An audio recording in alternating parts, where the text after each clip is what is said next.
ഷംലാസ് കിച്ചണിലേക്ക് സ്വാഗതം. നമ്മുടെ ഓണസദ്യയിലെ ഏറ്റവും സ്പെഷ്യലായ ഒരു കറിയാണ് ഞാൻ ഉണ്ടാക്കുന്നത്. ഒന്നുമല്ല, പരിപ്പ് കറിയാണ്. അത് ഞാൻ ഓണത്തിനുണ്ടല്ലോ, നമ്മൾ ഈ കറി ലാസ്റ്റിലേ ഉണ്ടാക്കാവൂ. കാരണം എന്ന് പറഞ്ഞാൽ ഈ കറി പെട്ടെന്ന് കേടാവും. അത് കാരണം ഞാൻ എപ്പോഴും ലാസ്റ്റിലാണ്. എല്ലാവരും അങ്ങനെയാണ് ചെയ്യുന്നതെന്ന് എനിക്ക് തോന്നുന്നത്. നമ്മൾ ഈ കറി ലാസ്റ്റിലേ ഉണ്ടാക്കി വെക്കാവൂ.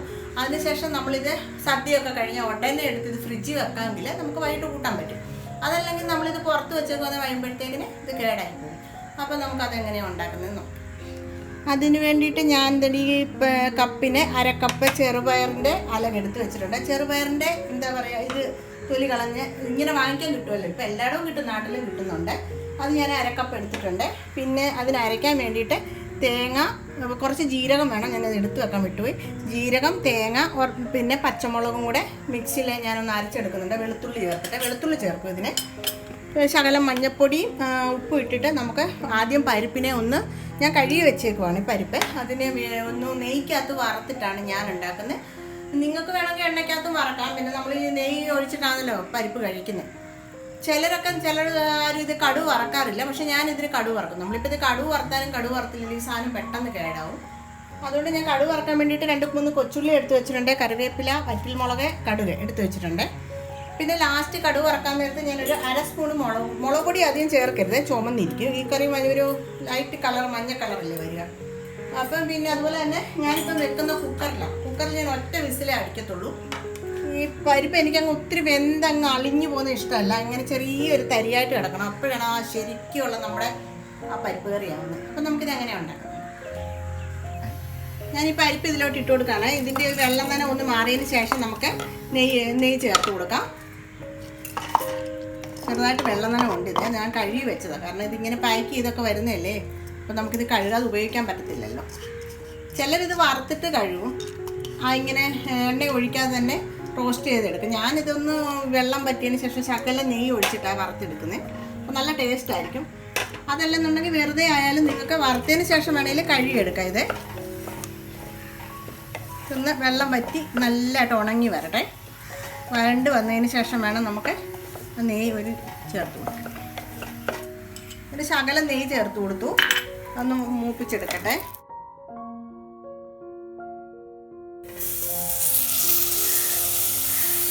ഒരു 1/2 കപ്പ് വെള്ളം ഒഴിച്ചു കൊടുത്തു. ശേഷം ഞാനൊരു ശകലം മഞ്ഞൾപ്പൊടി ചേർത്തതിന് ശേഷം, മഞ്ഞൾപ്പൊടി അരപ്പിനകത്ത് ഞാൻ ചേർക്കുന്നുണ്ട്. ഇതിനകത്തൊരു ശകല കളറിന് വേണ്ടിയിട്ട് ഒരു ശകലം മഞ്ഞൾപ്പൊടി ചേർത്ത് കൊടുക്കുന്നുണ്ട്. നുള്ളു മഞ്ഞൾപ്പൊടി ചേർത്തു. അതിന് ശേഷം ഉപ്പൂടെ ഇട്ടതിന് ശേഷം ഞാനിത് അടച്ചു വെച്ച ഒറ്റ വിസിലേ അടിക്കത്തുള്ളൂ. അത് ഒന്ന് ഒരു വിസിലടിച്ചെടുക്കട്ടെ. ഉപ്പ് ചേർത്തതിന് ശേഷം ഞാൻ ഈ തേങ്ങയ്ക്കകത്തോട്ട് 1 സ്പൂൺ ജീരകവും 3 കഷ്ണം വെളുത്തുള്ളിയും 2 പച്ചമുളകും ഇട്ടിട്ടുണ്ട്. ഇത് ഞാൻ നല്ലപോലെ ഒന്ന് അരച്ചെടുക്കട്ടെ. അപ്പോഴത്തെ നമ്മുടെ പരിപ്പ് വെന്ത് കിട്ടും.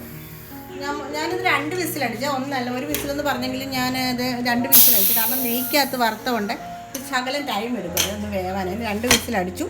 ഒത്തിരി നേരം വെച്ചില്ല. നോക്കിയ പരുവത്തിന് വെള്ളവും കണ്ടോ വെന്തിരിക്കുന്നത്. ഇത് കണ്ടോ, ഇങ്ങനെ വേണം വെച്ചെടുക്കാൻ. അല്ല ഒത്തിരി അങ്ങ് അളിഞ്ഞു പോകാൻ പാടില്ല, ഇങ്ങനെ കാണണം. നമുക്ക് ഇതിലോട്ട് ഇനി അരപ്പ് ചേർത്ത് കൊടുക്കാം. ആ ജീരകവും പിന്നെ തേങ്ങായും വെളുത്തുള്ളിയും പച്ചമുളകും കൂടെ അരച്ച് ആ അരപ്പണിയാണ് ഇതിലോട്ട് ചേർത്ത് കൊടുത്തത്. നമ്മുടെ പരിപ്പ് കറി പിന്നെ ഞാൻ ആ മസാല ഇതിനകത്തോട്ട് ഒഴിച്ചു കൊടുത്തിട്ടുണ്ട്. ചെറുതായിട്ട് ഇത് ഈ അരപ്പിൽ തന്നെ കിടന്ന് ചൂടാവുന്നുണ്ട്. എന്നിട്ട് ഒത്തിരി കടുക് വറുത്തതിന് ശേഷം ഇത് അധികം തിളപ്പിക്കത്തില്ല, ചെറുതായിട്ട് ചൂടാക്കി എടുക്കത്തേ ഉള്ളൂ. ഈ നമ്മുടെ ഈ പയർ വേവിച്ചതിൽ തന്നെ ഈ മസാല വെന്ത് വരുന്നുണ്ട്, മീൻസ് അരപ്പൊഴിച്ചത്. നമുക്കിനി ഇതിന് കടുക് വറുത്തിട്ട് ഒഴിക്കാം. അതുപോലെ തന്നെ നിങ്ങൾ പരിപ്പിന് ഉപ്പ് ഇടുന്ന സമയത്ത് നിങ്ങൾ ഉപ്പ് ശ്രദ്ധിച്ചേ ഇടാവൂ. ശകലം ഉപ്പ് കൂടിപ്പോയുണ്ടല്ലോ നമ്മുടെ ഈ പരിപ്പിൻ്റെ ടേസ്റ്റേ മാറും. ഉപ്പ് ആ ആവശ്യത്തിന് മാത്രമേ ആകാവൂ. കണ്ടല്ലോ, ഇങ്ങനെ വേണം പരിപ്പ് വെച്ചെടുക്കാൻ. നമുക്കിനി കടുക് വറുത്തെടുക്കാം.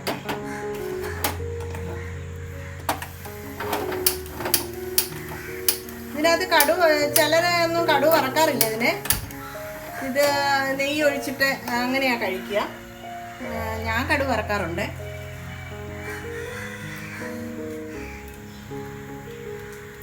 പാത്രം ഒന്ന് ചൂടാവട്ടെ. എന്നിട്ട് നമുക്ക് 1 സ്പൂണ് എണ്ണ ഒഴിച്ചു കൊടുക്കാം. 2 സ്പൂൺ വെളിച്ചെണ്ണ ഒഴിച്ച് കൊടുക്കാം. അതിനുശേഷം നമുക്ക് കുറച്ച് കടുക് ഇട്ട് കൊടുക്കാം. 1 സ്പൂൺ കടുക് ചേർത്തിട്ടുണ്ട്. കടുക് ഒന്ന് പൊട്ടി വരട്ടെ.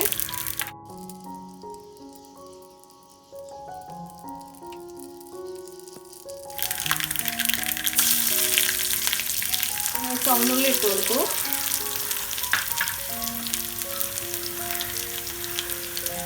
ഇതിൻ്റെ വറ്റൽമുളക് മുറിച്ചിട്ട് കൊടുക്കുകയാണ്. ചെറുതായിട്ട് മുറിച്ചിട്ട് കൊടുക്കണം. നമ്മൾ മറ്റേ കറിക്ക് ഇടുന്ന മാതിരി ഒത്തിരി വലുതായിട്ട് ഇടാൻ പാടില്ല.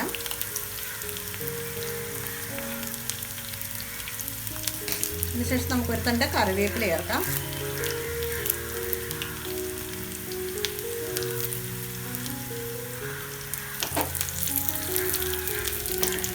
ഞാൻ ഇനി ഇതിനകത്തോട്ട് ചെയ്യാൻ പോകുന്നതെന്ന് പറഞ്ഞാൽ ഒരു അര സ്പൂണ് മുളക് പൊടി പിന്നെ ഇതിനകത്തോട്ട് ഇട്ട് കൊടുക്കുന്നുണ്ട്. അത് നിങ്ങൾക്ക് ഇതിലോട്ട് ഇട്ടിട്ട് ഒഴിക്കണ്ടെന്നുണ്ടെങ്കിൽ നിങ്ങൾ അത് ഈ അരയ്ക്കുന്ന സമയത്ത് ഒരു 1/4 സ്പൂണ് മുളക് പൊടി ചേർത്ത് കൊടുക്കണം. ഒരു ശകലം ഇരിക്കുന്നുണ്ട്. നമ്മളിത് ഓൾറെഡി പച്ചമുളക് ചേർത്തിട്ടുള്ളതാണ്.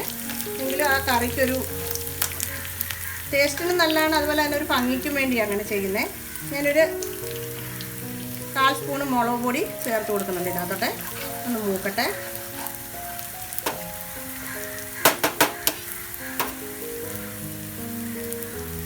അതിനുശേഷം നമുക്കിത് ഇങ്ങോട്ട് മാറ്റി കൊടുക്കാം. ചെറുതായിട്ടൊന്ന് ചൂടാവട്ടെ.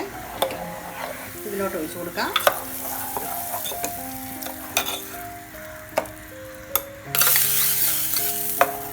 നമ്മളെ അടിപൊളി ടേസ്റ്റ് പരിപ്പ് കറി റെഡി ആയിട്ടുണ്ട്.